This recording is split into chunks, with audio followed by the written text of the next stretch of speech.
Irreemplazable, sí, Luis, pero parece como si la literatura, por desgracia, estuviera siendo reemplazada pues por eso, por el carnaval de vídeos, por los funerales de Lady Di, por la cultura del consumo y del espectáculo y todas estas cosas. Bueno, es una batalla que se está librando ahora, que no sabemos cómo va a terminar. Estamos en la época de la imagen, de la misma manera que el libro en un momento dado sustituyó a la cultura oral, podría darse que la cultura de la imagen actual sustituyera al libro, aunque si miras en los países más desarrollados se siguen publicando y leyendo cada vez más libros, o sea que ahí hay un misterio que está por aclarar, ¿no? Yo creo que la batalla no está decidida todavía entre el libro y el CD-ROM. Lo malo es que quizás se compran pero no se leen, en fin. Gabriel Albiach, tu último libro, si no estoy equivocado, se titula Una adopción en la India, lo publicó Espasa Calpe, y es una obra que se aparta mucho de todo lo que tú habías publicado. Tú has publicado fundamentalmente ensayo, filosofía e incluso una novela, pero esto es un testimonio personal de una experiencia, al parecer desgarradora, que tuviste en la India. ¿Nos la cuentas? Sí, hay una cierta distancia y sin embargo yo creo que hay una filiación, hay una continuidad con todo lo que yo he escrito. Tú indicabas hace un momento un viaje en el que quizás la India no aparece como atractiva, sino como un mundo terrible. Bueno, te lo decía con las cámaras cerradas. Sí, sí. Pero quizás porque, como sucede siempre, en los viajes, el paisaje no es más que el modo de metaforizar otro viaje distinto. Y efectivamente el libro es un trazado, es casi una arqueología del sinsentido. Pero naturalmente el sinsentido no está nunca en el paisaje. El sinsentido está en la mirada que se proyecta sobre ese paisaje. Una opción en la India es esencialmente eso, la narración en clave de primera persona en esta ocasión, cosa que yo suelo eludir en mis textos, de la confrontación del sujeto de final del siglo XX con un mundo en el que todas las cuadrículas, todos los ámbitos de orientación se pierden. En una experiencia límite, como es la experiencia de la confrontación con un mundo que se planta ante ti como un bloque hostil, de pronto todas tus defensas, todos tus sistemas de protección saltan por los aires. Entonces emerge el sinsentido. En ese sentido, una adopción en la India es un viaje al final de la noche, por utilizar el tópico celiniano. Claro. Bueno, una adopción en el sentido literal de la palabra, porque viajaste a la India para adoptar no uno, sino dos niños. Dos niños. Creo que uno, después de 1000 peripecias, lo conseguiste, y el otro no estoy seguro de si ha llegado ya... El otro sigue todavía en la maraña de la burocracia. Entonces, el viaje que se narra y el horror que se narra es el horror del sujeto confrontado a la burocracia. Por eso el horror se inicia no en la India, sino en Madrid. Y el aspecto más, en mi opinión, más sangrante, más terrible, no es el de una administración cuya alienidad viene dada por su propia situación histórica y geográfica, sino el de la absoluta alienidad, el carácter absolutamente desalmado de la administración propia, tan ajena o más ajena aún que la India. Antonio Escotado, tú llevas algún tiempo sin sacar ningún libro nuevo.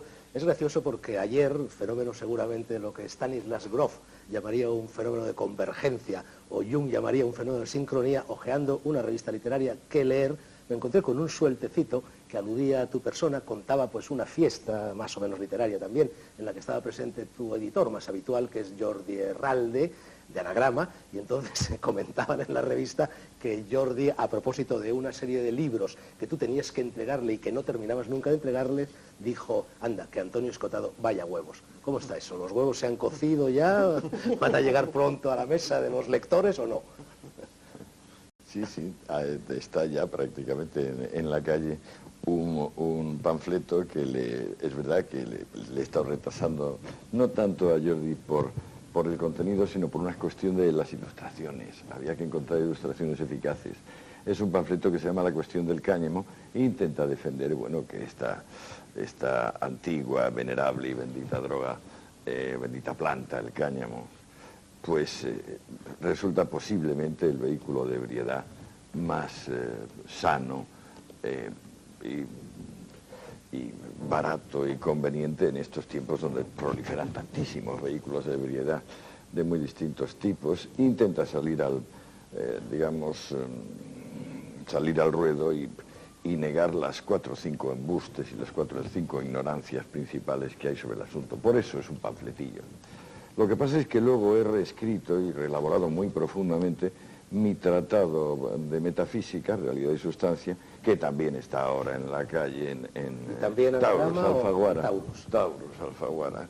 Y de paso... Creo, éramos pocos y parió la abuela. Has estado en silencio unos meses y ahora te descuelgas con 3 libros al mismo tiempo. Exacto, ¿no? Y entonces en Espasa saco, pero esto ya no sé, dentro de 10 días o 15 días, una cosa que se llama Retrato del Libertino, que es una recapacitación sobre un gran libro pornográfico de un anónimo inglés, que luego ahora se ha descubierto por casualidad a través de caligrafía, que era el fundador de la East India Company, es decir, uno de los hombres más ricos de su tiempo. Cosa que, claro, desagrada, porque el libro contiene son 13 volúmenes, contiene encuentros detallados con unas 2.300 mujeres. Lo menos que esperaba el lector es que este sujeto no tuviera éxito social, personal, económico, etcétera, etcétera.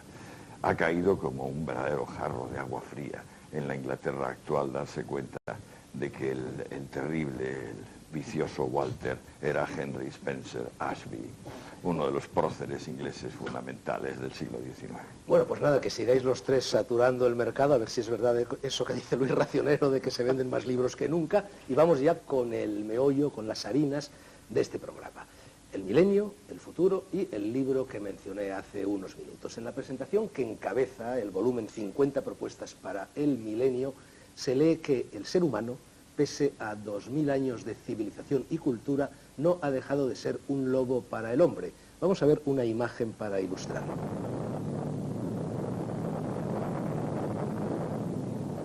Perdonad, no se me ha ocurrido mejor o peor manera de empezar este programa. Yo, quizá Gabriel Albiac es el más pesimista, me parece a mí, de las 4 personas que nos sentamos hoy a la mesa, así que quizá seas tú el más indicado para abrir el fuego. Nunca mejor dicho lo de abrir el fuego después de lo que acabamos de ver.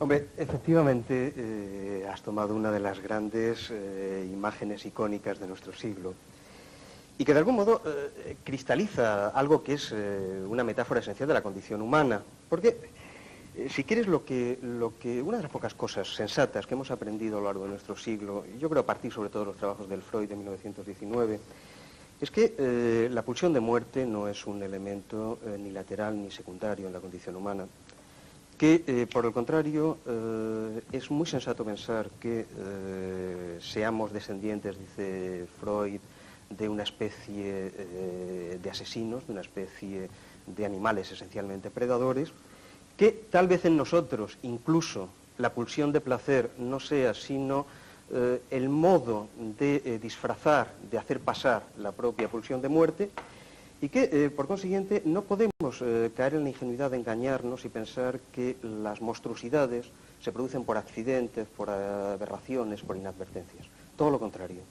Nuestra obligación moral, nuestro deber ético primero, es saber que la tentación de la muerte, que la tentación de la destrucción nos acecha continuamente, y que somos sujetos éticos en la medida en que damos permanentemente la batalla contra algo que sabemos que, sin embargo, de algún modo está condenado a destruirnos.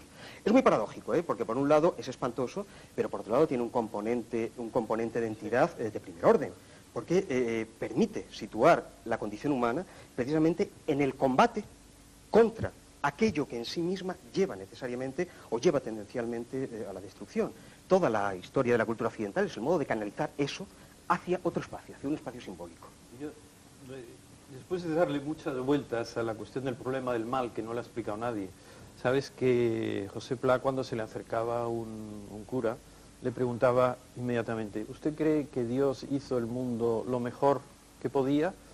Claro, si respondes que sí, evidentemente no, porque ya se ve todo lo que hay. Y si respondes que no, también mal, porque entonces ¿a qué está jugando? Yo creo que la condición humana es ser un experimento en curso. Y ese experimento consiste en meter el pensamiento en un animal. Eso lo explicaba Kessler en aquel libro magnífico, El Cero Infinito, y luego The Ghost in the Machine, el espíritu en la máquina. La idea de que... Jano también, el rostro... Claro, claro, porque ese es el gran tema. Es decir, ¿qué pasa? Si tú observas a los animales, los pájaros, por ejemplo, los escuchas, ellos son perfectamente felices, porque no piensan ni hacia adelante ni hacia atrás. Por lo tanto, no pueden temer la muerte, no pueden tener resentimientos, no tienen deseos, ellos van actuando a medida. Si viene el peligro, se asustan, pero es instantáneo. Y no tienen, por tanto, ni a la muerte ni al futuro. Nosotros tenemos el pensamiento que es el gran patrimonio del ser humano, pero este pensamiento es el que nos complica la vida, porque pensamos hacia atrás y hacia adelante. Y eso es realmente lo que tenemos que asimilar. Es decir, el experimento en curso consiste en llegar a que, utilizando el pensamiento, podamos volver otra vez al paraíso terrenal. Yo creo que caímos del paraíso terrenal, donde todavía están los animales, y si uno los escucha... Luis, de que, como dice maravillosamente Borges, no hay más paraísos que los perdidos. Es decir, que el paraíso terrenal lo es en tanto que perdido. Bueno, sí, pero los animales no lo han perdido. Y nosotros con el pensamiento hemos ganado muchas cosas, porque ahora no vamos a hablar, no vamos a decir en contra del pensamiento, porque si estamos aquí es precisamente por el pensamiento. Pero es con el pensamiento que tenemos que volver al paraíso. Volver al paraíso quiere decir a ese equilibrio armonioso, sereno, tranquilo, que tiene un pájaro tranquilamente puesto en su rama verde. Bueno, a propósito de todo... Perdón un momento, Gabriel, es que a propósito de esto que está diciendo Luis, se me ocurre, tengo aquí un libro que se llama Millennium, firmado por Felipe Fernández Armesto, bueno, que es una historia de nuestros últimos 1000 años, lo publicó Planeta hace ya algún tiempo, y este libro, que es excelente, que es muy interesante, trae una cita muy curiosa al principio, que tiene bastante que ver con lo que aquí vamos a hablar y con lo que ya se ha hablado. La cita es de un tal Davison Post, que yo no sé quién es, y dice literalmente lo siguiente: los muertos son quienes nos gobiernan. Mira, hombre, cómo nos imponen su voluntad. ¿Quién ha hecho las leyes? Los muertos. ¿Quién ha establecido las costumbres a las que obedecemos y que determinan nuestras vidas? Los muertos. ¿Y los títulos de nuestras tierras no son los muertos quienes los concibieron? Si un topógrafo traza una línea, la empieza en algún punto que los muertos fijaron. Si alguien acude a la justicia acerca de cualquier litigio, el juez mira hacia atrás en sus libros hasta que encuentra cómo los muertos lo resolvieron y aplica esa solución. Y todos los escritores, cuando quieren dar peso y autoridad a sus opiniones, citan a los muertos, a Epicuro, por ejemplo, como lo ha hecho Gabriel Albiac al comienzo del programa, y los oradores, que predican y peroran, ¿no tienen acaso las bocas llenas de las palabras que pronunciaron los muertos? Ya ves, hombre, que nuestras vidas siguen los surcos que los muertos marcaron con sus uñas. Fernando, ¿me permites una segunda cita, probablemente inesperada? Hay un autor que escribe muy concisamente: lo específico de la condición humana es que tenemos que sufrir más a causa de los muertos que a causa de los vivos. Claro, lo que puede resultar paradójico a quien no lo haya leído es que ese es un texto de Marx en El Capital. Antonio Escotado. Pues mira, la imagen del hongo atómico hay que mirarla bien, entera, holográficamente. Gracias a ella se acabó la Guerra Fría. Gracias a ella están en bancarrota los servicios secretos, los ejércitos. Los ejércitos son una cosa ya del pasado. Yo creo que la responsabilidad que tenemos, estoy muy en la línea de lo que decía Luis, es conciliar un neocórtex en expansión muy rápida, que se ha producido en los últimos 20.000 años, con un cerebro reptiliano que lleva allí millones de años y que tiene unas pulsiones, unas pasiones de posesividad, de destructividad, de reiteración, de incapacidad de abrirse al mundo, y que es el que nos lleva a las cosas que nos avergüenzan. Pero a mi juicio, los progresos de la humanidad en estos últimos 20 años o en los últimos 2000 son escalofriantes. Es decir, debemos honrarnos, considerarnos dignos de lo más alto, debemos levantar nuestros corazones, porque nunca, como hasta ahora, los seres humanos han valido tanto los unos para los otros. De acuerdo que hay una serie de sectas extrañas, como los islámicos, que deciden lapidar a una señora porque es adúltera. En el cual se ha alcanzado la capacidad no de manipular la subjetividad, sino de construirla materialmente y de construirla a escala planetaria, es un acontecimiento excepcional y que a mí me hace ser, efectivamente también, como Fernando, un poco más pesimista que Antonio. Porque si todo lo que dice Antonio yo lo comparto plenamente, creo que hay que añadir a eso un aspecto que no solo es complementario, sino que es esencial para el proceso, que es que todo eso viene acompañado por la puesta en funcionamiento de máquinas de producción de conciencia sin precedentes a escala universal. Bueno, fíjate, sin precedentes no, fíjate, porque las dictaduras llamadas socialismos reales intentaron ya, y también en Mussolini y Hitler, ya intentaron este masaje mental, emocional. Pero son universos cerrados. Con el pequeño apoyo que les daba la radio y el cine, que todavía era cine mudo. Pero que no operan, ni operan en tiempo real, ni operan a escala universal. Requieren un decurso de tiempo y una pluralidad de espacios. Ahora, toma una anécdota de crónica social como la de hace unas semanas. 4 sujetos con un chofer borracho se matan en un accidente estúpido en una ciudad en la que lo único que se puede decir es que qué suerte que no se llevasen por delante a quien fuera, porque a 200 por hora por París. Yo no sé mucho de estas cosas, pero los que se mataron fueron 3, ¿no? 3, Tú has matado ya uno que está hecho cisco. Bien, la capacidad de los medios de comunicación de masa de convertir un estúpido accidente provocado con toda seguridad por un exceso de consumo etílico en un acontecimiento trascendente, y la capacidad de hacerlo instantáneamente, en las primeras 24 horas, y universalmente, prácticamente sin excepción, y creando además una especie de mala conciencia universal que impida incluso plantear preguntas sobre la cuestión, es un síntoma de lo que se puede en estos momentos hacer. Decía Arendt, y es muy importante, que hasta mediados del siglo XX se podía manipular esencialmente lo que pertenecía hasta cierto punto a lo secreto, pero que lo característico del mundo en que vivimos es que lo que es absolutamente público y evidente puede perfectamente mostrarse como lo contrario e imponerse la realidad de lo falso sobre lo verdadero exclusivamente sobre el funcionamiento de una máquina de producción de ficción metódica. Ya, lo que pasa es que no es solo lo falso sobre lo verdadero. En este caso es que se trata que a las personas, por ejemplo, muchas personas, marujas, marujos, desean noticias sobre Lady Di mejor que noticias sobre Jorge Luis Borges, por ejemplo. Y entonces se puede hablar de que la manipulación ha alcanzado unos niveles de refinamiento que no tenía antes. Esos niveles de refinamiento son tanto la instantaneidad a la que tú te referías como la globalidad. Pero, ¿qué hay detrás de esto? Pues que se está socavando la distancia. Los seres humanos han hecho y no han hecho cosas durante miles de años en función de las distancias. Las distancias eran grandes, se tardaba mucho en enviar una señal. Ahora, el envío y la recepción de la señal no solo van a la velocidad de 300.000 kilómetros por segundo, sino que además, desde el punto de vista ergonómico, su coste es mínimo. O sea, un copo de nieve que cae genera suficiente momento angular como para lanzar una señal de televisión que llegue a Calcuta. Otra cosa es que esté construido el repetidor allí y el emisor aquí. Entonces, con el fin de la distancia, lo primero que tiene que llegar es como cuando tienes un lavabo y está atascado, y coges el desatascador. Salen cosas feas. Cuando uno desatasca el lavabo, se quedan ahí flotando un rato. Tienes que tirar mucho para sacar lo que realmente lo atascaba. A partir de entonces ya el líquido fluirá de una forma más razonable.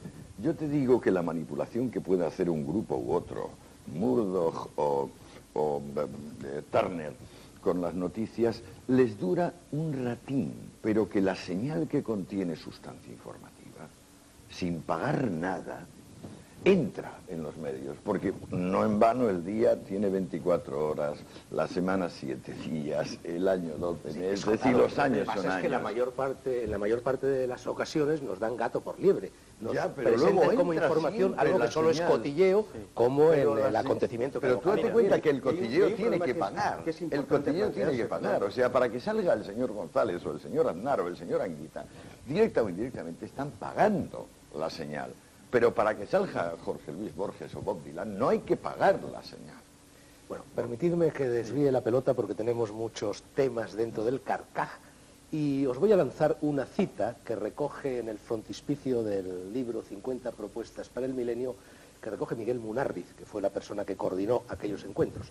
Es una cita que se refiere a otro de los rasgos connotadores, para bien o para mal, de nuestra época, el nacionalismo. Dice literalmente Miguel Munarriz: en una de las entradas de su nueva enciclopedia, Alberto Savinio da su personal visión del nacionalismo, contando que en su cuarto de trabajo tenía colgados 3 retratos y un cuadro de fantasía. Un día le visitan 4 personas, 2 de las cuales se interesan por los retratos por ser, entrecomillado, de personas que conocen. Ninguno mira el cuadro de fantasía. Savinio afirma: en este pequeño episodio está el germen del nacionalismo. para continuar explicando que las guerras no terminarían hasta que la gente aprenda a interesarse no solo en los retratos, y en particular en los retratos de personas que conocen personalmente, sino también en los hechos y en las cosas que van más allá del círculo familiar y personal, o sea, en las ideas generales y en la medida de lo posible en las cosas de la imaginación. Escotado, en algún momento de este libro, hace una apasionada defensa de lo pequeño frente a lo grande, así que no sé en qué medida va a estar de acuerdo o no con esta cita, pero en fin, ahí la tenéis. Bueno, yo quería, y va al hilo de esta cita, el nacionalismo solo es un problema cuando se pervierte con finalidades demagógicas y cuando se coarta desde un centralismo. Exactamente. El nacionalismo que aparece en el siglo XIX con las teorías de los alemanes, Herder, Schlegel, etc., fue quizá una reacción hacia el cosmopolitismo que había planteado la ilustración de los franceses. Y claro, pues esta oposición entre Alemania y Francia pues reacciona al cosmopolitismo, nacionalismo. Pero es que lo curioso es que ambos son necesarios e imprescindibles. Es decir, la gente que dice, ¿cómo se puede ser nacionalista o localista en el momento que vamos a unir el mundo? Precisamente por eso, precisamente porque hemos de ser mundiales, porque hemos de ser cosmopolitas, hemos de estar sumamente enraizados. Qué taoísta eres, Luis, ¿eh? Yin y Yang, complementariedad absoluta. Pero ¿cuál es el origen de la Unión Europea más que la Europa de los pueblos? Claro. No es la Europa de los tecnócratas, es decir, que es la que se nos está endosando desde Maastricht. Es la Europa de los pueblos. Debo indicar mi desacuerdo con la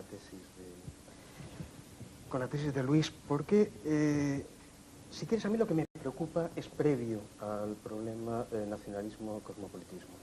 Tengo la impresión de que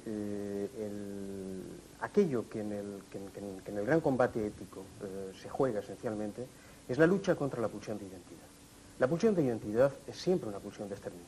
No, en el acto no, solamente me identifico en la expulsión de otro. Solamente soy idéntico en la medida en que lo soy frente a aquello que queda fuera de lo idéntico. Solo hay uno frente al otro. Bueno, eso es la dialéctica del amo y el siervo en Hegel. Léete a Kessler y la noción de Olón, y tú sabes que la naturaleza está constituida por una jerarquía de grupos. Hay los átomos, las células, los tejidos, los órganos, el ser humano, la familia, la tribu, la comarca, la región, la nación, etc. O sea, somos una jerarquía de grupos. Como bien sabes, por el contrario, si tomas a Grodek, y antes que a Grodek, a Freud, te encontrarás precisamente con la idea de que aquello para lo cual sirve la identidad es exclusivamente para enmascarar lo esencial de la condición humana, que es su fragilidad, que es su precariedad, y que a fin de cuentas la identidad no es más que la máscara mediante la cual tratamos de encubrirnos nuestra realidad. Y encubrir esa fragilidad, encubrir ese ser yo lo otro que nos da miedo, es lo que nos exige proyectar sobre lo otro el conjunto de sistemas de fantasmas de la expulsión, lo cual me permite identificarme a mí como aquel que no es el otro. Bueno, pero eso no supone ser agresivo. Es decir, supone que cada grupo de estos que te decía, cada escalón, una célula, por ejemplo, o una persona... ignorar la peculiaridad de la condición humana, que es precisamente el no poder asentarse nunca en un polo de identidad. Gabriel, la condición humana es al mismo tiempo, creo yo, centrípeta y centrífuga. Ahí voy. ¿Cómo se concilia lo que acabas de decir con la raigambre hegeliana que tú, y más o menos en mayor o menor medida tenemos todos de la acción, la reacción y la síntesis? Nacionalismo, particularismo, frente al universalismo... Si me dejáis terminar, que no he terminado... claro, es que yo no tengo nada que ver con la tradición hegeliana. Pues llevan dos veces que te acusan de ello en este programa, ¿no? Una yo y otra hace un momento Para Luis terminar el argumento en el que he sido interrumpido, estaba diciendo que cada grupo de esos, ya sea célula, ya sea persona humana, ya sea una región o una autonomía, tiene dos aspectos. Es un todo y es una parte. Es un todo cuando mira para abajo, porque una autonomía es un conjunto de comarcas y de municipios, y si mira hacia arriba es parte de pues el Grupo España, el Grupo Europa y el Grupo Mundo. Es decir, que las dos cosas coexisten. Somos todos y partes. Al ser todo tenemos noción de identidad y eso quiere decir no atacar a los otros. Eso sería el lado vicioso del aspecto y sería explotarlo mal. La identidad quiere decir que queremos continuar siendo lo que somos y que queremos hacer cosas. Y, por otro lado, al ser parte, tenemos el sentimiento de solidaridad. O sea que tenemos identidad y solidaridad, y los dos son compatibles. Y así está construida la naturaleza. Y entonces, vamos, me parece que no no hay que darle más vueltas. Gabriel, por cierto, Hay un que buscarle- un brevísimo hay que buscarle paréntesis, perversión un brevísimo al hecho de que paréntesis, ya ser Gabriel. identidad quiere ser maldad y atacar a los otros, ¿no? Yo soy yo y no quiero atacar a nadie. Por curiosidad mía, Hay que brevísimo paréntesis. ¿Tú sigues siendo marxista?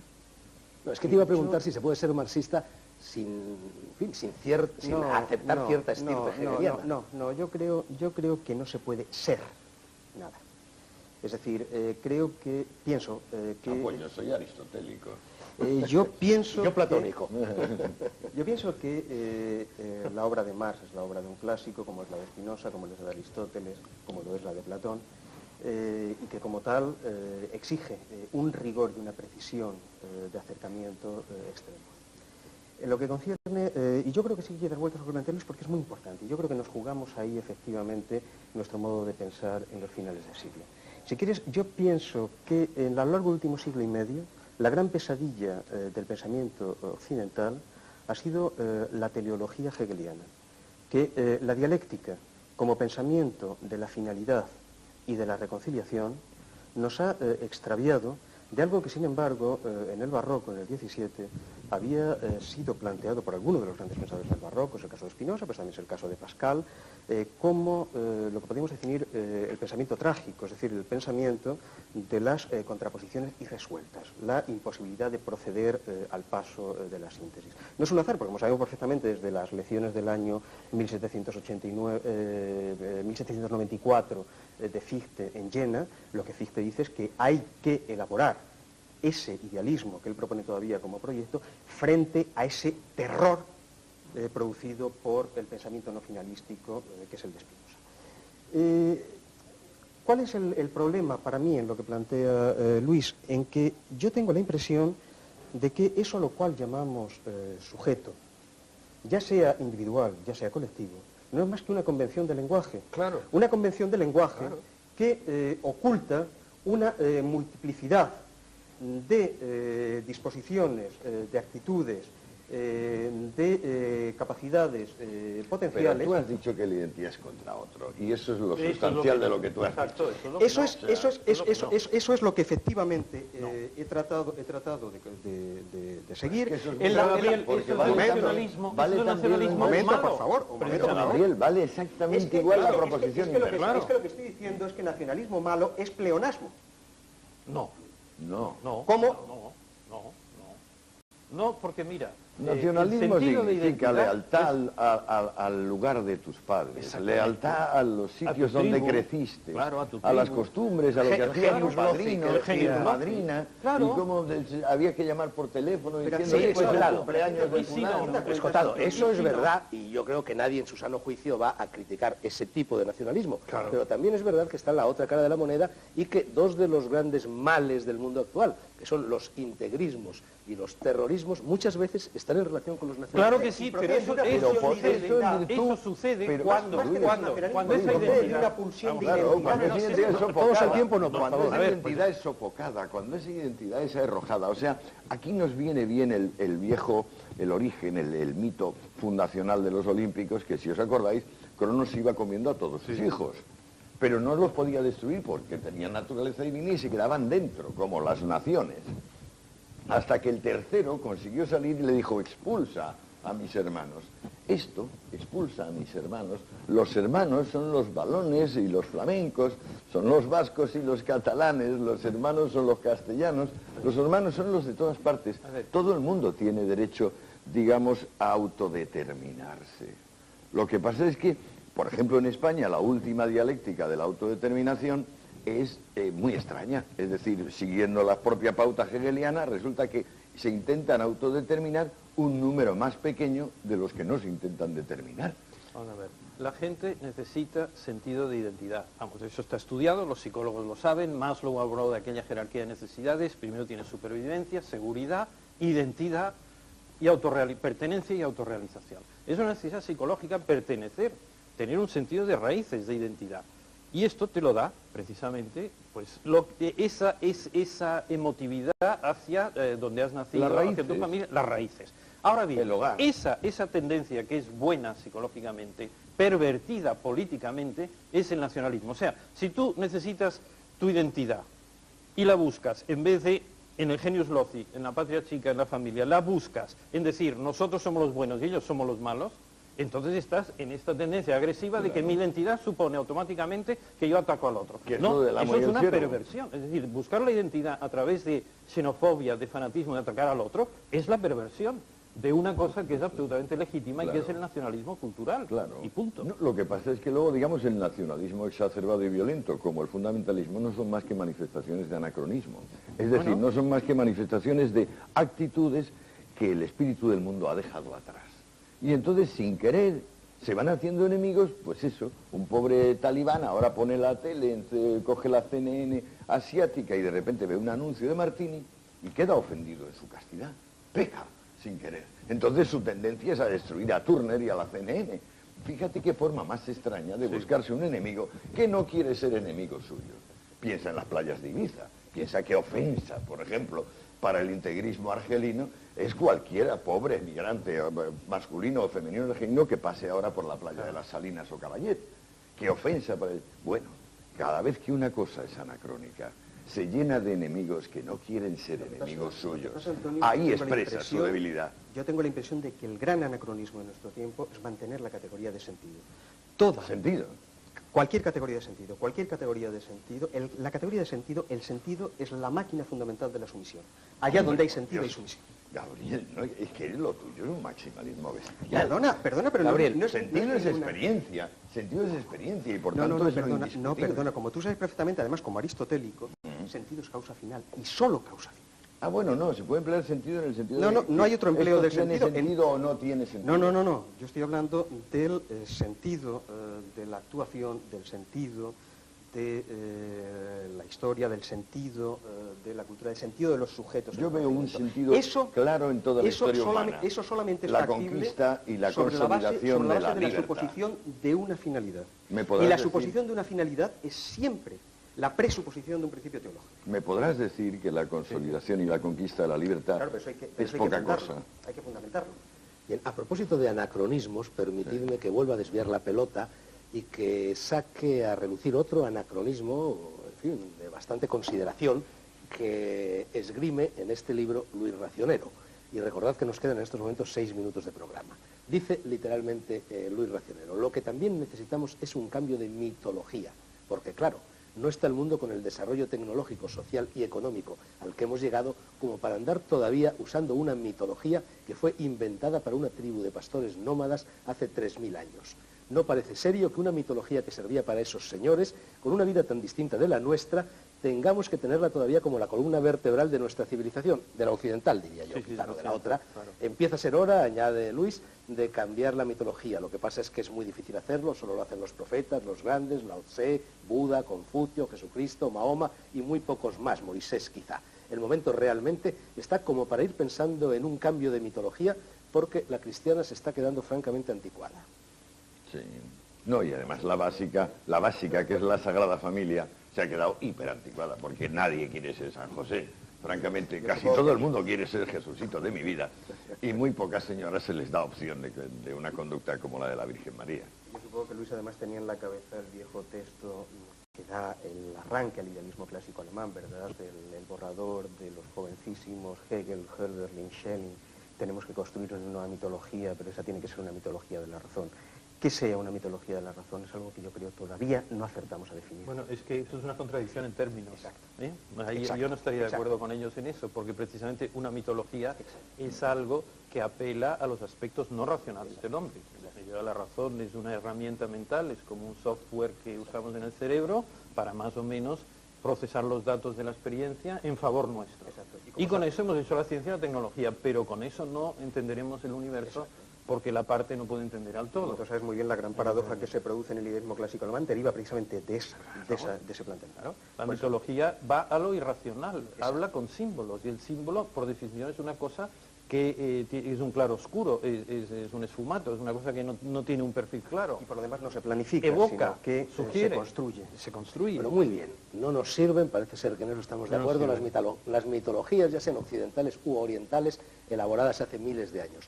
Pero yo os pregunto, ¿Se puede vivir sin mitos? ¿Se puede vivir sin mitologías? Joseph Campbell, por ejemplo, dice abiertamente que no, porque entonces mitos tan idiotas como el de Lady Di sustituyen a mitos infinitamente más nobles, como los que en definitiva nos proponía el mundo antiguo. Pero quizás se puede vivir, Fernando, sospechando permanentemente de todas las mitologías, sabiendo que incluso en nuestra sospecha reproducimos modelos mitológicos. Siempre y respecto a todo, Gabriel. Decía Diderot que el escepticismo es el camino de la filosofía. Pero la sospecha respecto de toda mitología, ante todo de la nuestra propia, es el punto de arranque de la inteligencia. No, pero desde Platón es exactamente eso la inteligencia. Pero la filosofía de la sospecha es una variante muy particular que, digamos, ejemplifican Marx y Nietzsche y Freud, donde justamente se sospecha que todo lo que parece blanco en realidad es negro. Todo lo que parece negro es en realidad blanco, etcétera, etcétera.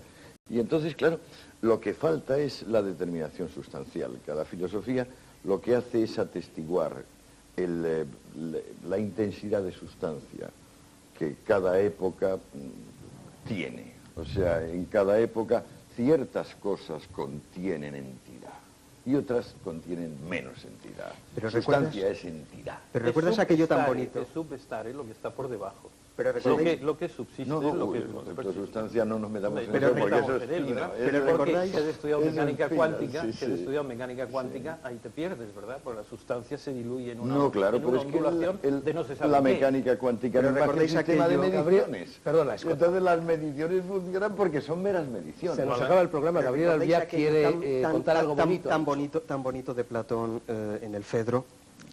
Únicamente llamaremos filósofo aquel que sepa que todo lo que dice es juego y juego acerca del juego. Y el que se tome en serio acerca de lo que dice lo considera, tenemos un imbécil. 54 minutos de debate, se termina el programa. Y se termina quedándose mucho, si no casi todo, en el tintero o en el buche. Difícil es ponerle puertas al campo del tercer milenio en particular y del futuro en general. Así que, si los socios de este cotarro están de acuerdo, y sé que lo están, vamos a seguir hablando de todo esto dentro de 7 días. O mejor dicho, hoy, pero lo veremos la semana que viene.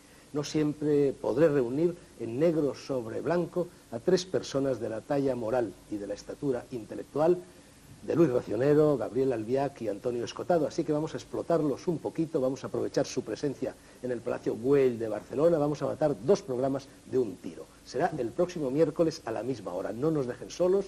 Gracias por su atención y buenas noches.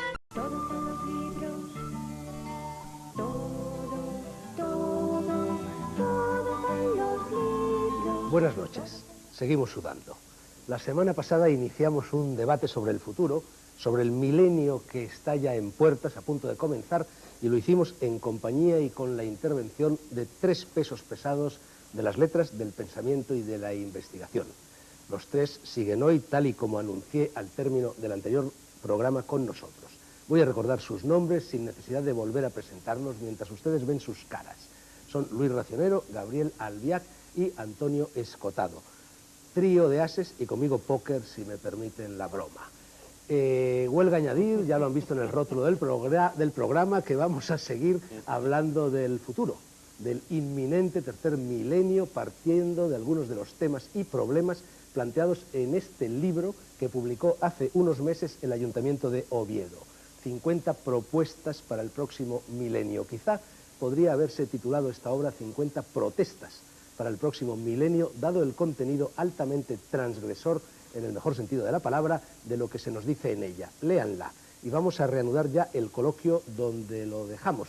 Estábamos hablando de ¿qué? Del Fedro, de que todo era juego. Yo tenía una cita de Platón, digamos, a la inversa. Platón decía que todo deseo era expresión de una carencia y que por tanto los afrodisiai, es decir, los dones de Afrodita, que eran comer, beber y fornicar, eran un chapoteo en la finitud y que la única cosa que nos permitiría vivir dignamente era cultivar el saber. Luego vino Aristóteles y su discípulo Epicuro a aclarar que no eran nada incompatibles el afán de saber, el cultivo más riguroso de la ciencia, con el disfrute de los afrodisiai, y que comer, por ejemplo, no como un dragón, sino como un gastrónomo, beber, no como un alcohólico, sino como un catador, y fornicar, con el mayor arte y la mayor imaginación posible, era lo que realmente nos distinguía de las bestias y de los y de las formas más depravadas de la humanidad. Ahí lo habíamos terminado, pero yo le pongo la coda al lado puritano de Platón, porque Platón es el puritanismo antiguo. Luego vino el puritanismo cristiano que dijo, no, no es un chapoteo en la finitud del placer, da muchísimo gusto, tanto gusto, que te va a permitir ir al infierno, lo cual significa condenación permanente. Eso ya significaba un reconocimiento de lo concupiscente como fuente de placer. En el caso de Platón, no, aquello se despreciaba como algo que realmente no sería más que, pues yo creo que la expresión chapoteo en la finitud podría expresar lo que para Platón era un coito. Pero cuidado porque... Un coito bien lubricado. Cuidado porque Platón Platón es un autor muy proliferante. Lo bueno de Platón es que es una obra cuya sistematización es sumamente abierta. Y sí es cierto que la actividad de orden placentero, individual, corresponde al ámbito de la finitud. Eso, Filebo, sin duda, justo, te iba a citar el Filebo. Es el Filebo. Te iba a citar el Filebo. Recuerda lo que dice el Filebo, que lo que caracteriza el papel de la filosofía es el moverse en lo que él llama ton zaumastón, peritogenca y polar, es decir, las maravillas acerca de lo uno y lo múltiple, y dice, y esas no pueden ser resueltas, es decir, permanentemente se está en lo uno y en lo múltiple, y no pueden ser resueltas ni reducidas, porque esa duplicidad, esa contradicción, pertenece a la esencia de las cosas y a la esencia del lenguaje. O sea que cuidado, en Platón la esfera de lo noético no abole en absoluto la esfera de la finitud, sino que sitúa los límites de una proliferación, de una multiplicidad inconciliable. Pero cuidado porque no hay una ingenuidad puritana en modo alguno. De ahí que yo creo que de algún modo Platón debe ser visto en la raíz de elementos esenciales del análisis epicúreo, aunque por supuesto Epicuro naturalmente se lance por Pero Platón dice, abandonen la concupiscencia, dedíquense todos a la ciencia. Luego vienen los cristianos y dicen, abandonen la concupiscencia, por supuesto, pero abandonen también la ciencia, que es una curiosidad malsana. Dedíquense todos a la obediencia.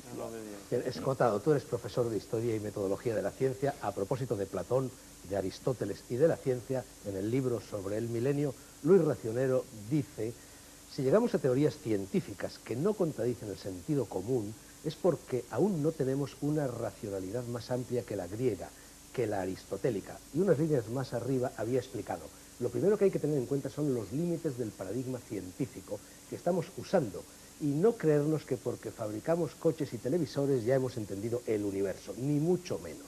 También hay que tener en cuenta los límites de la razón, que es un programa mental inventado por los griegos en el siglo V a.C. y que funciona para manipular la realidad, pero tiene sus límites y deja mucho que desear para algunos de los aspectos más importantes de la existencia humana, como son la intuición, la emoción, el amor, el odio, en fin, 4 tonterías, dice irónicamente Luis, que la razón nunca ha explicado y que nunca podrá explicar porque la parte nunca puede explicar el todo.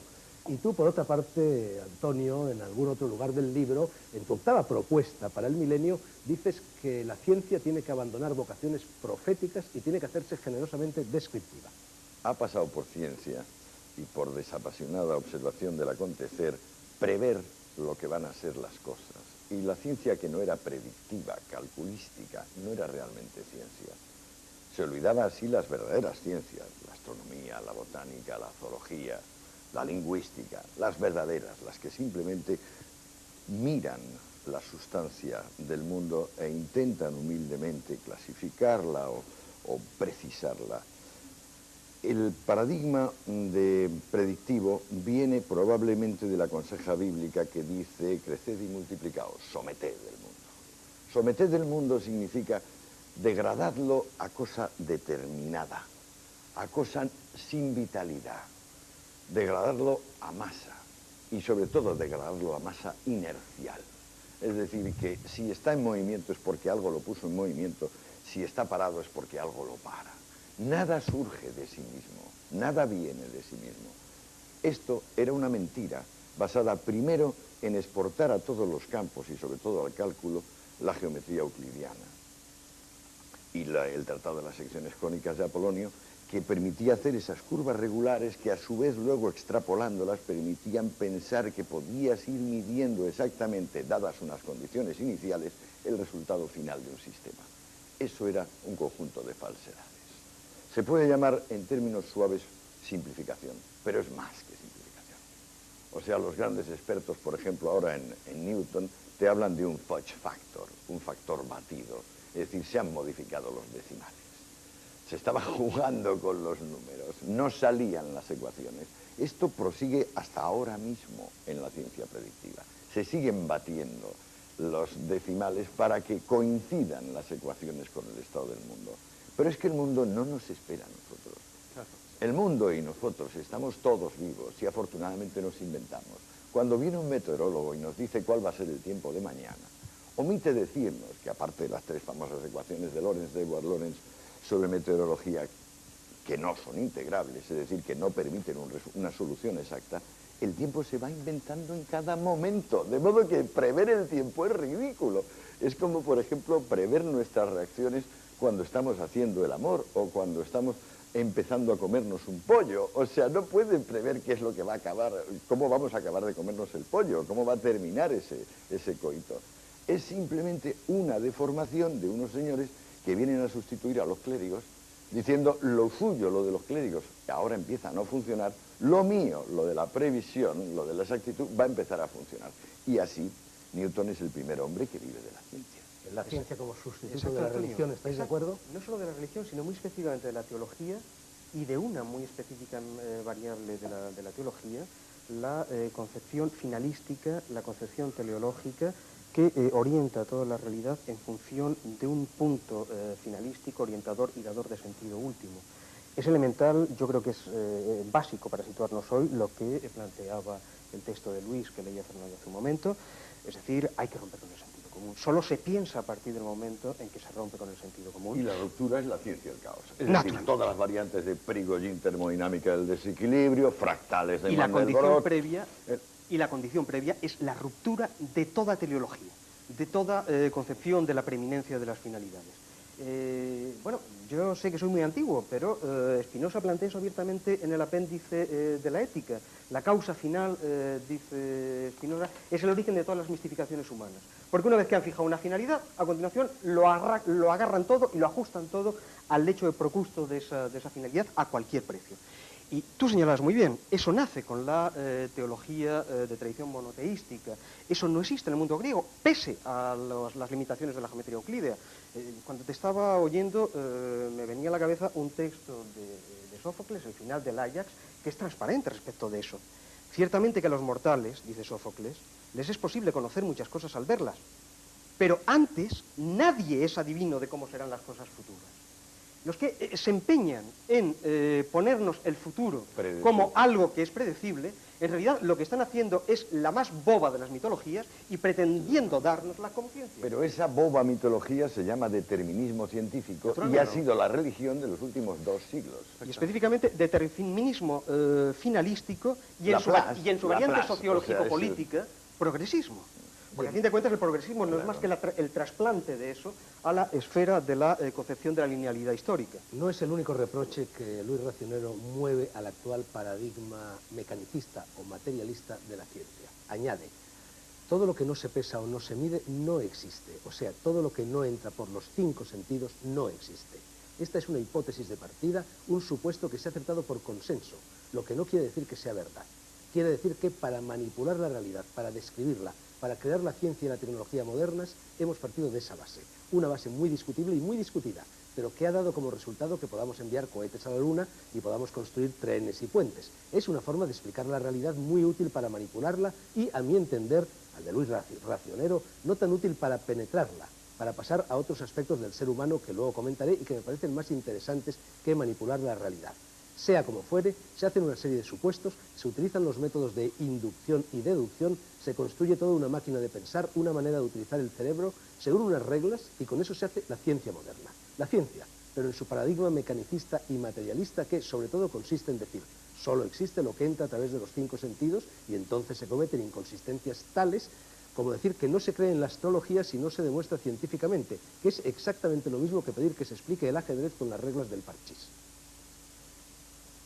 Perfecto. son los límites del conocimiento, ¿no? Hay que entender que conocer la realidad es aplicar pues estas facultades. Esto es lo que lo primero que dije en el otro programa, el pensamiento entrando en un cuerpo biológico animal. Muy bien, estamos entrenándonos, ensayando cómo usar este pensamiento. Y entonces, evidentemente, una de las cosas que se nos ocurren es, vamos a entender la realidad. Ahora, ¿entender la realidad para qué? Tú fíjate que en Platón y en Aristóteles se trataba de entender la realidad para ser más.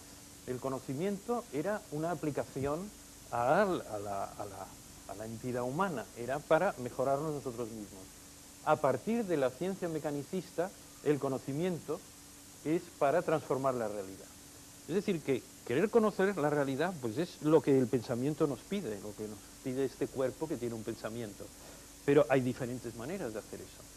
Y, muy bien, con la ciencia y la tecnología hemos ido por un camino del conocimiento que nos permite manipular la naturaleza y hacernos la vida más cómoda. Lo cual está muy bien y no estoy en absoluto en contra de ello. Ahora, lo que sí, cuando uno ha estudiado un poco la ciencia y la tecnología, se da cuenta y se ha de dar cuenta de las limitaciones de ese camino de conocimiento y no negar los otros. Oye, Y Luis, yo creo que estamos en el punto... Luis, sí, me parece perfecto, pero hay que aclarar también que los grandes hallazgos tecnológicos se han producido cuando los equipos de 50 doctores que estaban siguiendo un proyecto que no funcionó, dejaron a un técnico de grado medio o subalterno solo en el laboratorio y este fue el que hizo el hallazgo. O sea, los hallazgos técnicos del siglo XX y del siglo XIX vienen de serendipidad. Por cierto, propongo esta nueva palabra, que viene de la isla Serendip, donde las gentes buscan y buscan y encuentran cosas distintas de las que buscan, pero mejores aún. Bueno, la famosa historia Lo de Fleming, Pasteur. lo de Fleming Pasteur. con el... A Pasteur dijo, el azar favorece a los espíritus preparados. Cuando Albert Hoffman descubrió la LSD, dijo, esto es serendipity, porque él estaba buscando una cosa para evitar las hemorragias posparto de las mujeres, que por cierto luego acabó descubriendo y ha salvado millones y millones de vidas humanas. Pero de repente cuando buscas una cosa, descubres la otra. En realidad la ciencia teórica no tiene mucha relación, tiene alguna, pero no tiene mucha relación con el desarrollo tecnológico.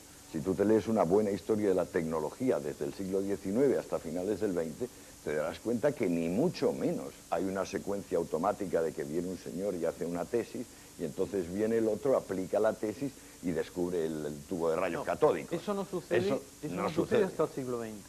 O sea, hasta el siglo XIX la tecnología era el craft, era el artesanal. Y se transmitían, fíjate que los ingleses a la tecnología la llamaban mysteries. O sea, porque eran los secretos del oficio. Y todavía hasta principios de siglo, en España, sabes que cada artesano tenía unos secretos que se guardaba y solo los pasaba a los aprendices. A los aprendices, exactamente, como los cocineros, a los aprendices que vivían con él.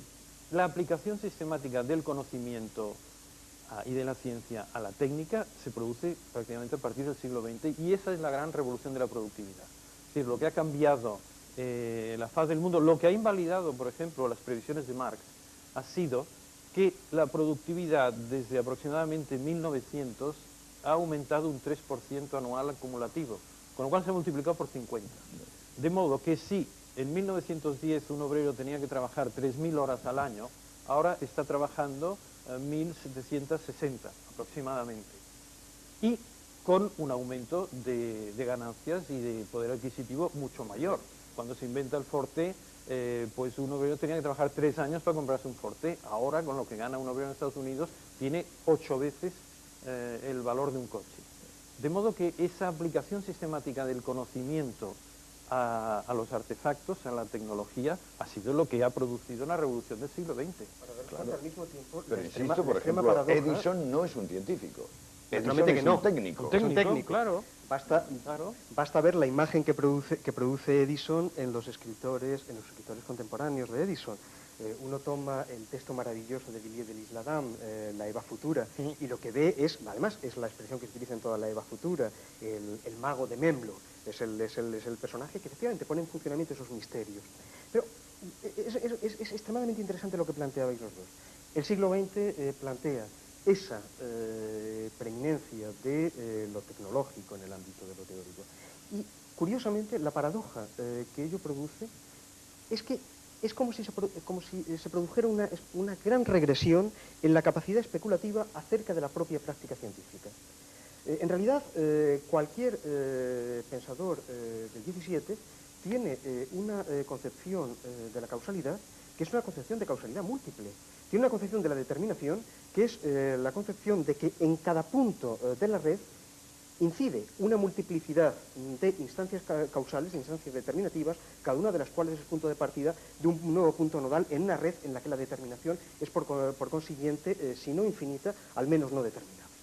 Lo verdaderamente fascinante es cómo en el momento en el que la tecnología pone a los investigadores en condiciones precisamente de poder trazar muchísimos más hilos de esa infinitud de puntos nodales, lo que se produce es una recaída hacia una concepción de la causalidad mecanicista en el sentido más simple del término, es decir, a una concepción lineal de la serie causal.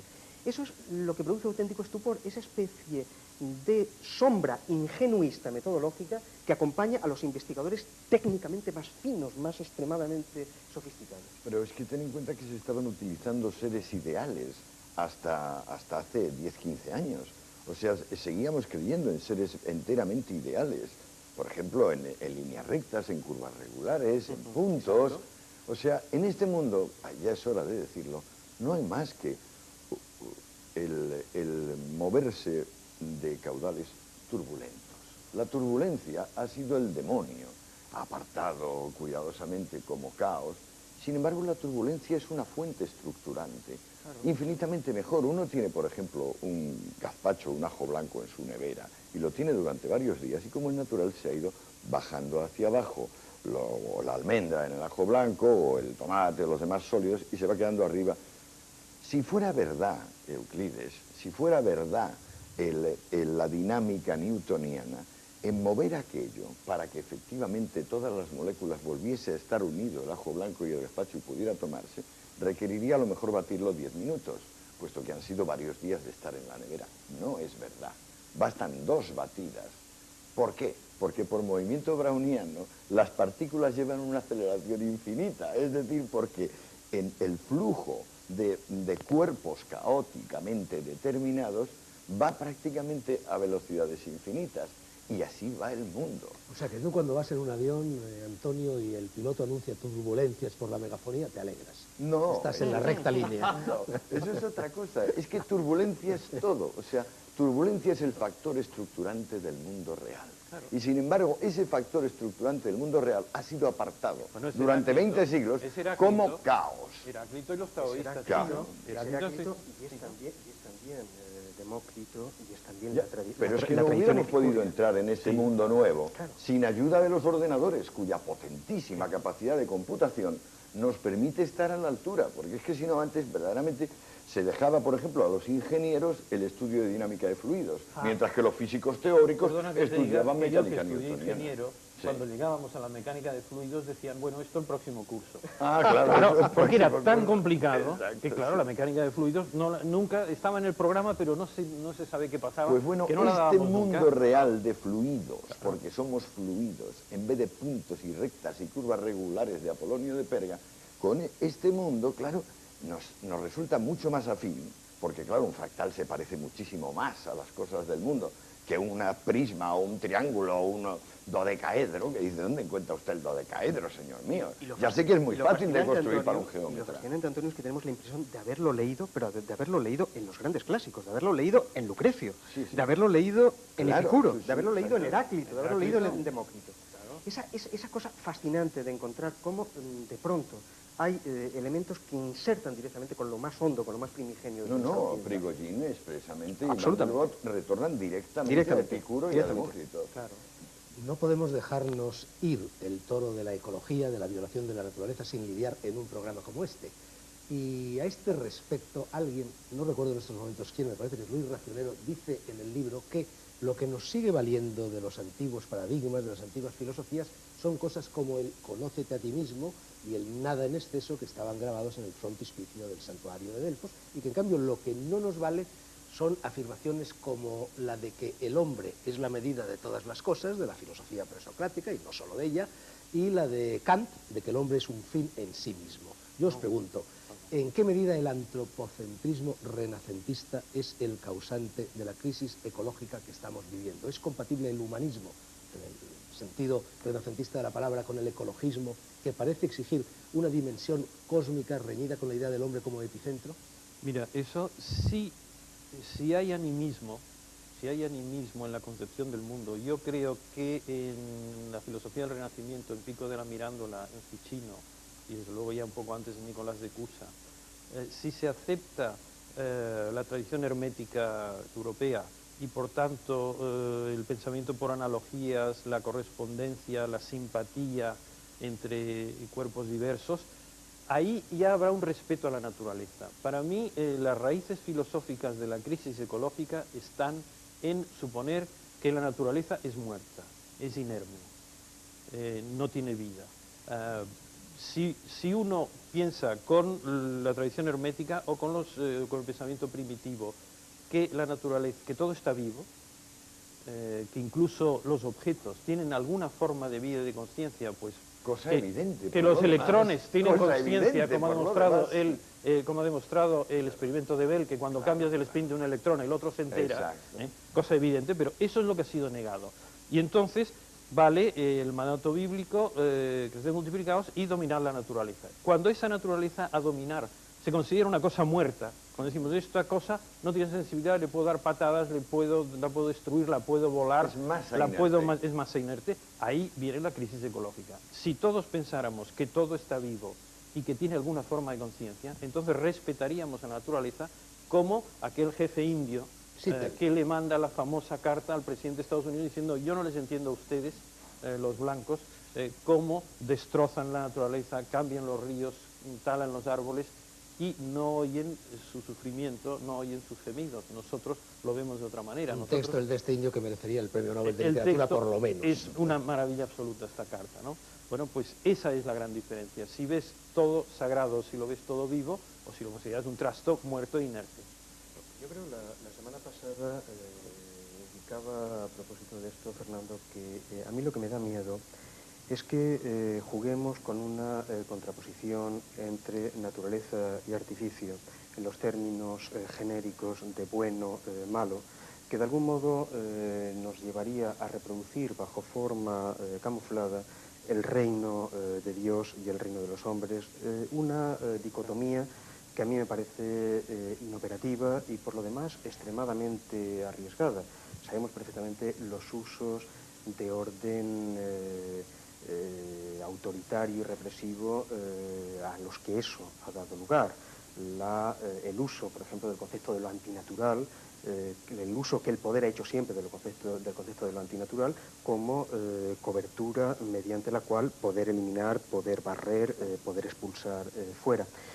Yo, por el contrario, me sentiría quizás más inclinado a pensar que, partiendo del principio del concepto de naturaleza, designa la globalidad de los sistemas de fuerzas, que por consiguiente absolutamente todo lo que se da como interacción de procesos determinativos en la naturaleza. Nuestro problema debería ser el de plantear una economía libidinal en el interior de esa naturaleza, establecer una economía de los placeres en los usos de la naturaleza. Quiero decir, economía de los placeres en el sentido epicúreo del término, es decir, una economía en la cual la obtención de un placer no genere un deterioro que a corto, medio o largo plazo proporcione un displacer más alto. Perdonadme un momento, una pausa para la publicidad, que nadie pierda el hilo, volvemos en una media. Y a Gabriel Albián. No, añadir que claro, hay una vertiente de la ecología que es muy interesante y que ha venido en los últimos años, porque antes no se tenía esta consideración, que es incluir cada uno de las cosas siempre en totalidades más vastas, en totalidades más amplias. No ver nada más que, o sea, ver más allá de las propias narices. Esto a mí me parece fundamental de todo el movimiento ecológico. Lo que pasa es que el ecologismo, como cualquier otra cosa, tiende a su propia corrupción y se convierte en una forma velada o menos velada de fundamentalismo. Y esto es lo que yo llamaría la ecología conservacionista. En un mundo básicamente animado por movimiento y por movimiento caótico, pretender fijar ciertas especies es simplemente, además de imposible, disparatado. ¿Sabes que No están solo eso. soltando víboras en alguna zona de aquí de Cataluña? Sí, no, Me han yo... dicho, a lo mejor es un chiste y es una caricatura. ¿eh? Sí, sí, Pero sí. ¿cómo un Pero chiste, Luis? pero no Yo solo- asistí, pero perdona, que yo están asistí a la soltando increíble víboras. escena, estoy hablando de hace 20 o 25 años, de cómo las fuerzas aéreas británicas tuvieron que lanzar gatos en paracaídas en Borneo para luchar contra los ratones descomunales o ratas descomunales que se habían creado con las semillas de elevada fertilidad y la llamada Revolución Verde. Ah, pues si hay una historia de Sherlock Holmes que no la escribió nunca, de aquellas que él cita. Esto es como el caso de la gran rata de Borneo. Pues mira, O sea, que era profético. Yo creo que valdría la pena insistir sobre lo que Antonio ha indicado, porque más allá de ese aspecto grotesco, es que tiene también aspectos trágicos y aspectos de memoria terrible. Yo quisiera recordar, porque, no es muy agradable recordarlo, pero que la primera variante de lo que, o una de las primeras variantes en nuestro siglo de lo que ahora llamamos ecologismo, es ese naturalismo higienista que en la Alemania de los años 30 tiene consecuencias absolutamente atroces. La idea de que todo aquello que se desvíe de lo natural debe ser exterminado, y que naturalmente lo que define lo natural es lo que se ajusta al canon de la raza aria. Hay una cuestión, hay una pequeña anécdota que no deberíamos olvidar porque es relevante. ¿Cuál es gremialmente el oficio con mayor afiliación al partido nazi en los años 30? Médicos. Médicos, porque la ideología básica del nazismo es el higienismo. Si tomamos los documentales acerca de la eliminación judía, los documentales acerca de la eliminación de las poblaciones que se consideran anómalas dentro del Reich, con lo que nos encontramos es con la ideología de que lo que se está haciendo es fumigar, que lo que se está haciendo es desinfectar. Esa, si quiere, es duro llamarla anécdota, pero esa anécdota simbólicamente espeluznante de que el producto que se utilice en los campos para gasear sea un raticida. Y que en los documentales, efectivamente, las imágenes sean las de las ratas muriendo, las de las plagas. bueno, vamos a ganarnos, no sé si un poco de enemigos, pero por lo menos vamos a crear algo de polémica. No sé ya si en este programa o en el anterior alguien de los presentes habló del arte moderno y de la necesidad de la búsqueda de la belleza y de todas estas cosas. Antonio Escotado le pega un buen hachazo al arte moderno, no tanto en sus intervenciones en el coloquio sobre el milenio, cuanto en las respuestas a las intervenciones del público. Y Luis Racionero dice al respecto: es muy fácil representar la cochambre, el caos, la estupidez, la tontería, la violencia. Todo eso es bastante fácil. Es lo que hace Picasso, por ejemplo, y todos estos, dices tú, ¿eh? No lo digo. El arte, cuando ha sido realmente útil, lo que ha hecho ha sido no conformarse con representar, sino trascender, abrir caminos, llevar más allá. Bueno, claro, es la idea de que a mí que me digan, mire usted, yo estoy representando la realidad actual, no me vale, no me basta. Y yo creo que una de las funciones del arte es representar, pero eso sería precisamente el tan denostado arte figurativo representativo. Estos señores pretenden romper con la figuración, que era pues reproducir la realidad en otro medio, pretenden romper con eso y dicen que lo que ellos hacen es reflejar la realidad. Bueno, yo, si la realidad es maravillosa, encantado de que la reflejen, pero si la realidad es la que hemos tenido en el siglo XX, pues no necesitamos revolcarnos más en el fango, en el arte, que es precisamente algo que se añade a la naturaleza. ¿no? Decía Leonardo que el arte lo que hace es competir con la naturaleza, hacer con las manos del hombre aquellas operaciones que la naturaleza tardaría miles de años en hacer. Entonces yo quiero el arte como un complemento a la realidad, porque la realidad ya la tengo. Pero tú te con cuenta salir que a la calle ya me sobra. Gran parte de esto que se ha acabado, que se llama la vanguardia, está basado nada más que en las galeristas, claro, y en una especulación salvaje donde se le cuenta al pobre bobo que antes se compraba un cuadro, lo encargaba y si le gustaba se lo quedaba y si no se lo devolvía al pintor. Le dice, no, esto parece un poco raro y tal, pero vale muchísimo, es que usted tiene que entenderlo. Claro. Entonces vino la nueva variante donde el arte ahora hay que entenderlo. ¿No? Y cuando lo entiendes y dices, pues mire usted, por ejemplo, un tapies no lo puedo ni soportar, claro. Pues entonces es que usted no entiende, claro. No que la cosa no tenga valor en sí, o sea, con lo cual se despoja al espectador del arte de su función. Es un poco como se despoja al enfermo en la medicina actual de su función en la cura. Se trata de diagnosticarle y tratarle mucho más allá de decirle, mire usted, me parece que lo que lleva usted mal son las relaciones entre su cuerpo y su alma, es decir, su psicosoma. Pero claro, no se atreven a decirlo eso y atiborran a la pobre maruja y al marujo de unos fármacos que no sirven para nada, y el señor, claro, va a otro y a otro y a otro, igual. Pues se pasa de un tapiz, a lo mejor compra un Guinovar y luego se compra un Saura y cosas de estas. Pero claro, a mí me parece que volveremos al respeto por la figura humana. Claro, yo por eso pienso que efectivamente es el enloquecimiento del mercado del arte el que hace que sean a lo largo de la segunda mitad de nuestro siglo, de los 2 últimos tercios de nuestro siglo, los galeristas, quienes hayan regido la producción artística exclusivamente en función de mercado. Y por eso, sin embargo, creo yo que es tan importante reivindicar determinados autores que lo que hacen es destruir el mercado. Pienso específicamente en Marcel Duchamp.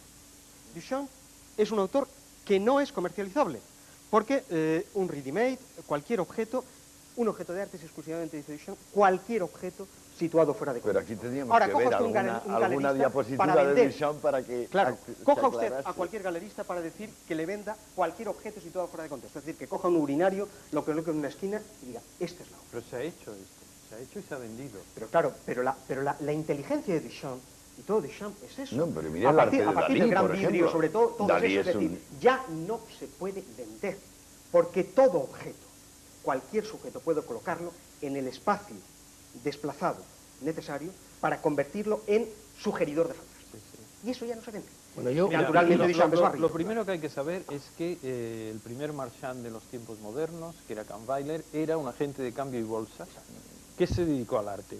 Y ahí está toda la clave. Lo que se ha hecho con la pintura es como con las acciones de bolsa. Se convence a la gente de que hay que comprar aquello, por lo tanto el precio sube. A la que hay una desconfianza y la gente debe comprar, aquello cae. Es decir, no hay que confundir, como decía Machado, valor y precio. El precio es una cosa que depende de la oferta y la demanda. En cambio, el valor depende de la satisfacción que te produce. Y eso es lo que ha sido el arte siempre. El arte ha sido algo que cuando tú lo contemplas, el espectador ve algo nuevo, intuye algo nuevo, ve la realidad transfigurada, tiene una transformación emocional, tiene un aumento de vitalidad.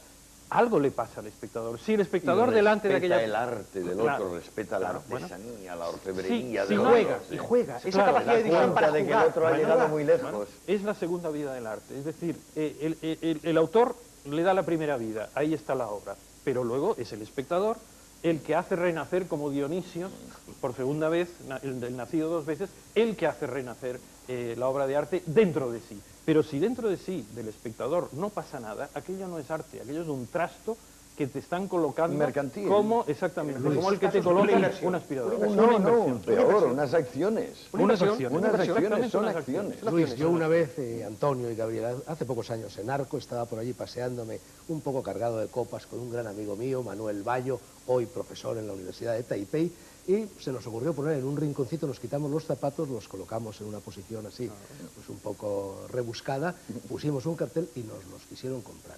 Cuesta trabajo creerlo, pero fue así. Bueno, claro, ha ido en las propuestas que tú, Antonio Escotado, hacías en lo del milenio. Voy a leer 2 que son bastante curiosas y que trasladan el campo de la discusión a otros terrenos. Una tiene que ver en realidad con lo que estamos hablando, con las bellas artes. Dices que la ebriedad asuma sus responsabilidades y entre en el catálogo de las bellas artes. Y la otra dice que los celos declinen sin merma del ardor. Ilústralas un poquito. De la primera la defiendo, claro, porque ya se supone desde que el la segunda programa... también, puesto que la has hecho tú, ¿no? Sí, no, pero si te hubiera leído el texto, verás que ahí yo mismo me desacredito. Ahora lo aclaro. La primera viene del programa más venerable de la antigüedad, o sea, de la sobria ebrietas. Sin ebriedad, o sea, con la vida de pura templanza, pues claro, falta el entusiasmo báquico. Esto ya lo dice hasta el propio puritano Platón y, por supuesto, todas las demás escuelas. Hay que permitirse ese relajamiento, ese desnudamiento del alma que nos hace que los demás nos vean como realmente somos y hace también que nosotros nos veamos. Es lo de Noé, el primer cultivador, dice la Biblia, bebió de su fruto y se embriagó.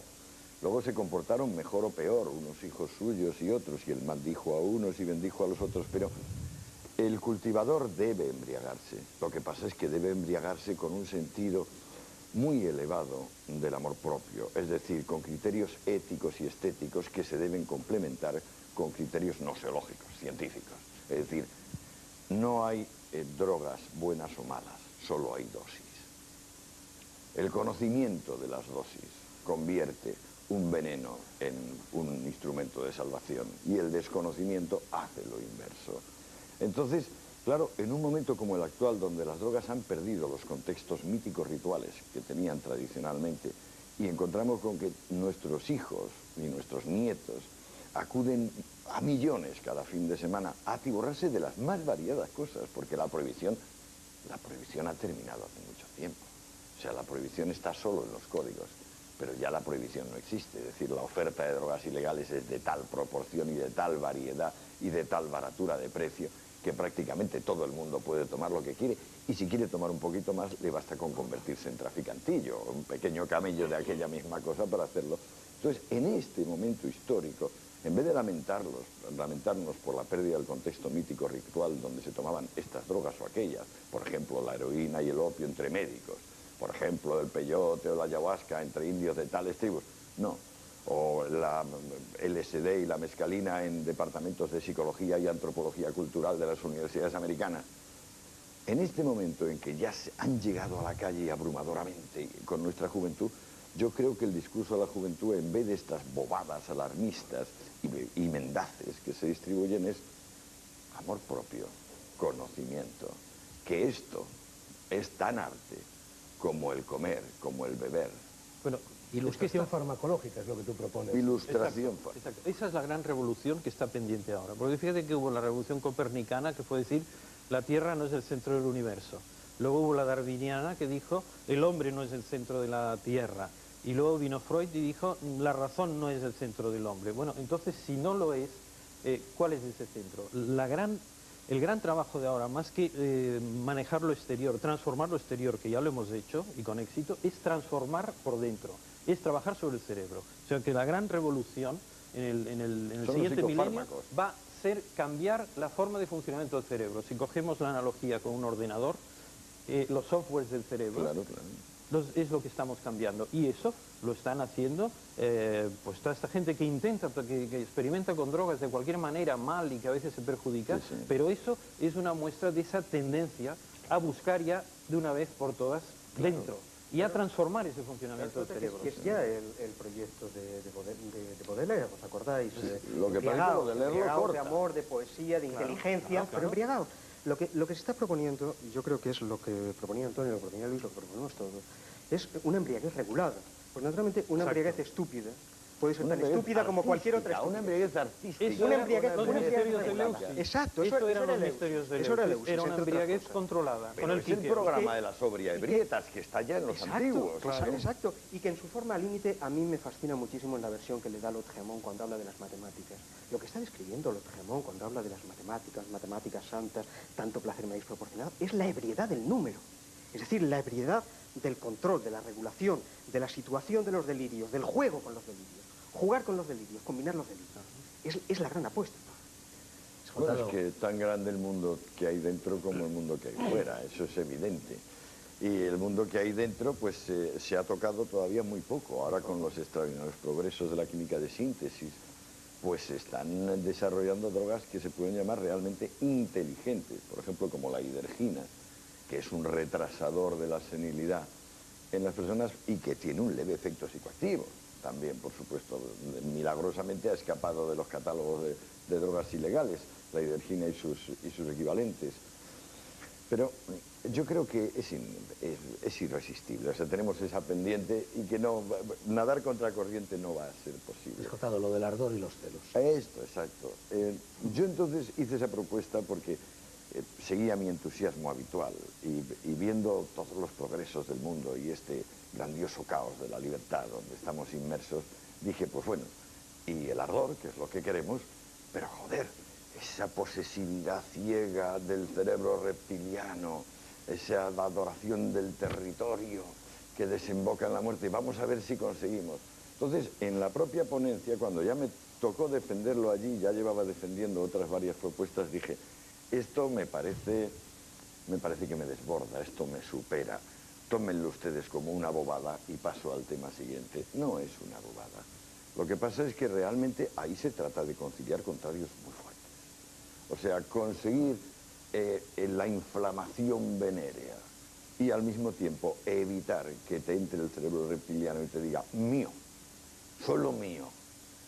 Eso vamos a ver cuánto nos va a tomar. Yo creo que con ayuda del desarrollo de películas X, todo este mundo anti-islámico que estamos llegando, se hacen 10 películas X diarias en el mundo, 10. Y aproximadamente 5 kilómetros de material obsceno al día también en el mundo, todo legal. Con un poco de ayuda de esto, quizás el cerebro reptiliano aflojará un poco sus controles territoriales y el mío, mío, mío se convertirá en mío ahora. Date cuenta, de otro luego. Date cuenta, Antonio, que volvemos nuevamente sobre la tradición epicúrea, porque Sí, la tradición no, epicúrea totalmente, es esto eso. es epicúreo. Es el placer que no busca la apropiación, porque Exacto. eso nosotros lo sabemos bien. La apropiación en materia de deseo solamente se puede producir por una vía. Por la vía del crimen, por la vía del asesinato. Es que si apropiarse de alguien es destruirlo. Claro. No hay otro modo de apropiarse de alguien que no sea destruirlo. Sabotaje. O sea, Por eso, la posesividad sexual es una forma de hacerse sabotaje y no tener ni siquiera lo que tenías en principio. Por eso a mí me fascina tanto la obra de un surrealista menos popular que otros, al menos en nuestro país, que es Hans Bellmer. Ese personaje que de pronto construye la máquina de proyectar fantasmas. La máquina que Villiers de l'Isle-Adam había de algún modo imaginado en el 19 y que él construye materialmente bajo la forma de la muñeca y bajo la construcción de una teoría del deseo como proyección múltiple absolutamente jamás fijada sobre la apropiación de una identidad. Es una apuesta fascinante y probablemente la única que no sea exterminista, porque no hay apropiación del placer que no opere exterminista.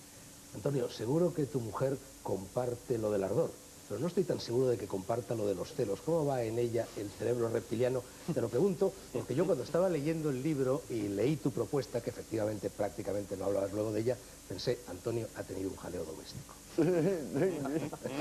Sí, ella me dice siempre estas cosas. Ahora, por ejemplo, ante el libro del retrato del libertino, aunque yo en realidad no hago más que un ensayo sobre la obra de otro señor, ya también se mosquea un poco, ¿sí? Pero esto viene de la gran mujer antigua, de la mujer que tiene esa profundidad como el iceberg, que por fuera muestra mucho, pero por abajo tiene mucho más.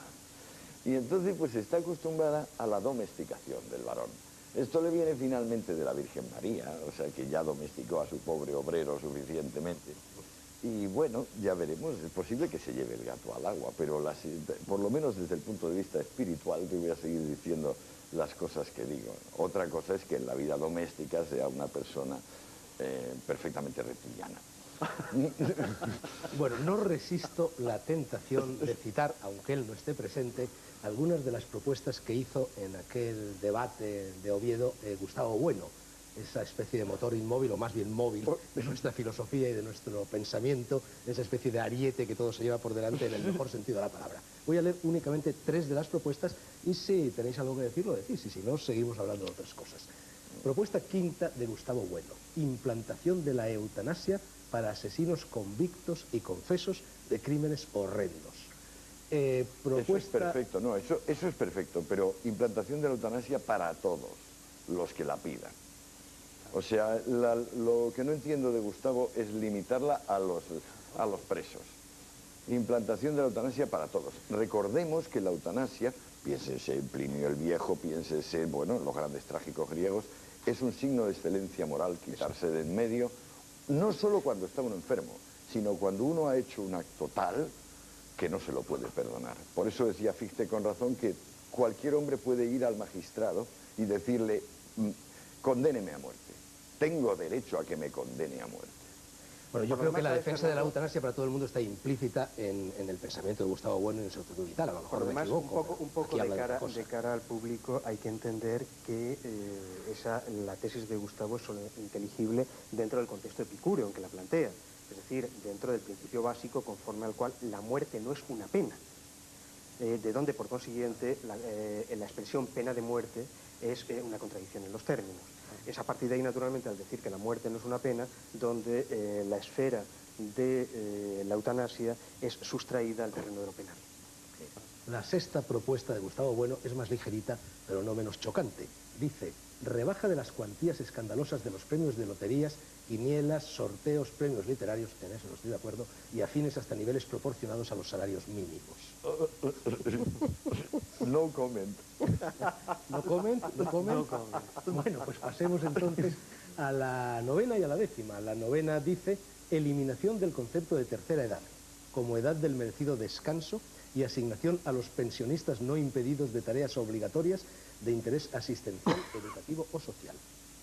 Completamente de acuerdo.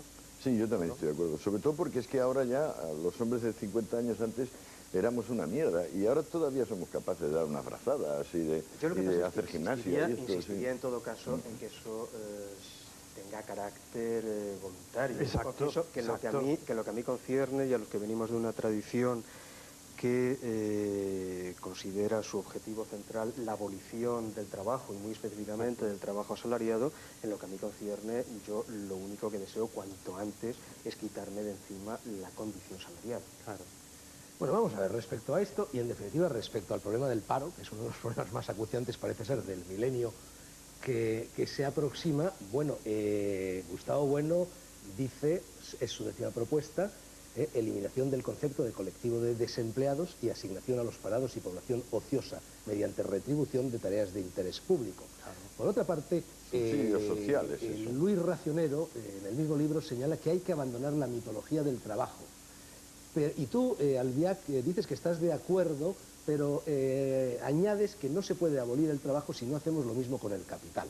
Tú, por otra parte, Luis, pareces tener muchísima fe en que la solución al problema del paro es repartir el trabajo, trabajar menos horas. Sí, exacto. Evidentemente. Esto es una cosa, vamos, si hay en un sitio hay un 10% de parados, si uno reduce las horas de todos los demás en un 10%, automáticamente se puede dar trabajo a esos. Con la diferencia que entonces el dinero que se le está pagando en subsidios se lo lleva consigo el parado para entrar en esa empresa, o sea que se le da al empresario de otra manera y así puede recibir a este 10%. Y vamos, la diferencia entre lo que se está gastando ahora en parados para que no hagan nada y encima estén en una situación que moralmente les perjudica, la diferencia no es significativa. Entonces, si no se está reduciendo la jornada laboral es por esta inercia puritana laboralista, quizás por lo que decía Marx, el ejército de parados de reserva, que viene muy bien para que estén todos calladitos. Tiene un matiz importante, es el ejército de subvencionados que crea una dependencia y una sumisión enorme. Yo creo que una de las grandes pestes de nuestro tiempo es el sistema de subvenciones en todos los terrenos. Y que efectivamente, por el contrario, lo que hay que plantearse abiertamente, y tú lo indicabas hace un momento, una unidad humana de fuerza de trabajo hace 50 años requería una inversión, pongamos, de 30 años de trabajo. En la actualidad está reproducida probablemente en 5 o en 10 años de trabajo. Vivimos en el anacronismo, porque eso lo que permitiría es que todos pudiésemos reapropiarnos de nuestro tiempo bajo formas infinitamente más placenteras y en vez de eso, ¿qué hemos hecho? Concentrar dosis aplastantes de trabajo en determinados sectores de la población y lanzar a una masa inmensa de la población hacia una condición cuasi infrahumana y en cualquier caso de dependencia casi esclavista respecto de lo único que la permite sobrevivir malamente, que son las subvenciones.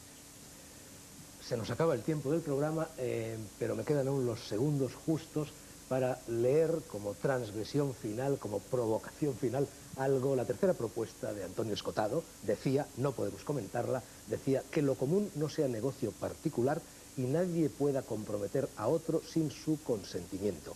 Creo, añade, que el precio que pagamos por no tener un dictador es que en vez de robar uno, roban 500.000. Y luego, un poquito más abajo, literalmente dice, propongo que todo cargo público se limite a 6 meses. Queden las espadas en alto hasta que el futuro nos alcance.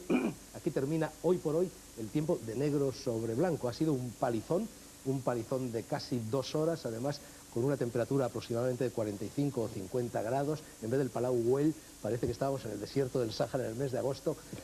Os pido perdón por ello, le pido perdón también una vez más a las personas que nos están viendo por los sudores que hemos arrojado de nuestros cuerpos a lo largo de estos 2 programas. No hemos arreglado el mundo, pero hemos arrimado el hombro a ese trajín y hemos puesto en él, con la mejor de las intenciones, nuestro granito de arena. Escribía hace un siglo Rubén Darío, en el último poema de su libro Cantos de Vida y Esperanza, cito de memoria, quizá trastoco el orden de los versos. Y la muerte que espera con sus fúnebres ramos, y la vida que tienta con sus frescos racimos, y no saber a dónde vamos ni de dónde venimos. Mi gratitud a Luis Racionero, a Gabriel Albiac y a Antonio Escotado por estar aquí, y a todos ustedes por habernos mirado y escuchado. Buenas noches.